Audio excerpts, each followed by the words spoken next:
السلام عليكم، مرحبا بكم في دورة الحلويات المجانية الخاصة بالمشاريع. راح نخدم اليوم وصفة الغريبية بطريقة سهلة وأكيد اقتصادية. راح نحتاجو أكيد الكيلة اللي تخيروها نتوما. أنا هنا اخترت نص كاس، يعني الكيلة اللي تعتبر نص كاس. نديرو كيلة ونص تاع سكر غلاس على جال الحلاوة، يعني نديرو كيلة ونص باش يجينا حلو. نديرو كيلة تاع الزيت، ونديرو كيلة تاع الزبدة وكيلة تاع السمن. هنا هي نورمالمون نديرو كيلة زيت وكيلة سمن، ولا كيلة زيت وكيلة زبدة. حنا نديرو الزبدة والسمن على جال البنة، وثاني باش تجينا شغل الكمية أكبر، فهمتوا؟ تما نديرو كيلة تاع السمن يكون هكا في درجة حرارة المطبخ، ونزيدو كيلة تاع المرقارين. ونهضر لكم على اوبلين، كي قلت لكم اوبلين موان شير، انا كان قصدي اوبلين اللي تتباع بالعشرة كيلو، ماشي تاع 500 غرام.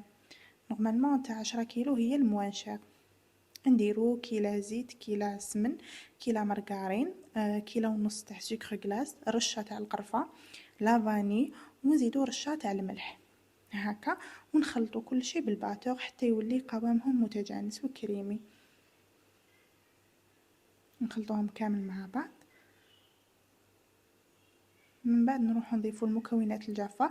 هنا في الكاس اللي يعني كي تكيلو بالكاس ديرو كيس خميرة كيميائية. انا درت الكيلة تاع نص كاس، يتسمى ندير نص كيس خميرة كيميائية اللي هي 5 غرام. نتوما اذا درتو كاس، يعني كاس زيت وكاس سكر وكاس مارغرين، رايحين ديرو 10 غرام تاع الخميرة الكيميائية. من بعد نبداو نلمو بالفارينة حتى نتحصلوا على قوام متماسك. هنا بالنسبة للغريبية تاعنا باش تجينا مشقة، اول استوس لازم الفور تاعكم يكون سخون، هذه اول نقطة. ثاني نقطة لاباط تاعكم ما تكونش طرية. لو اذا كانت ناقصه فرينه راهي رايحه تهبط لكم الغريبيه وما تتشققش. شوفوا كيفاه تكون هكا. مي لو كان نفتح هذيك العجين شوفوا شغل كيفاه نقولوا تتبسس. درك شوفوا هكا مش راح تولي لي عجينه، شوفوا كيفاه. ولو كان نلمها تتلم. هذا هو القوام المطلوب. ما لازمش تكون ناقصه فرينه، لانه اذا كانت ناقصه فرينه ما راح تجيكم مشقه. نبداو نوزنوا الغريبيه تاعنا 35 غرام. شوفوا عندكم من 35 غرام حتى ل 40 غرام، شوفوا نتوما اذا حبيتوها شويه كبيره ولا لا. من بعد نكورها هكا ونعليها شويه باش كي تهبط تجي قيس قيس. انا نحب نعليها شويه، من بعد كي تهبط تجي هذيك هي هكا. نكمل نوزن كامل لاباط تاعي. قلت لكم 35 غرام، ونكورها بنفس الطريقه. ونعاود نذكركم هنا في هذه المرحله كي تكونوا توزنوا اشعلوا الفور تاعكم 170 حتى ل 200 درجه كل وحده والفوق تاعها. اشعلوا الفور تاعكم وطيبوها من التحت ومن الفوق. كي تشوفوها تشقت لكم كامل ودات هذيك لا كولور من تحت يعني طابت، نحيوها من الفور. هنا نزيدوا هذيك الرشه تاع القرفه ضروري من الفوق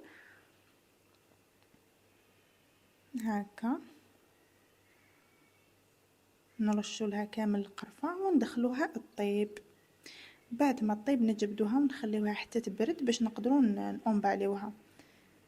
بالنسبة لسعر البيع راح نخلي لكم طريقة حساب السعر في آخر الدورة، يعني كي نكملوا لا فورماسيون ندير لكم على فيديو كيفاش تحسبوا السعر تاع البيع.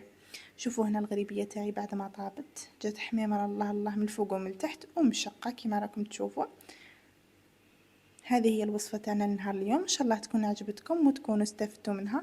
نتلاقاو في فيديو اخر ووصفة اخرى ان شاء الله. بقاو لنا البتي فور والكروكي ان شاء الله في الفيديوهات القادمة.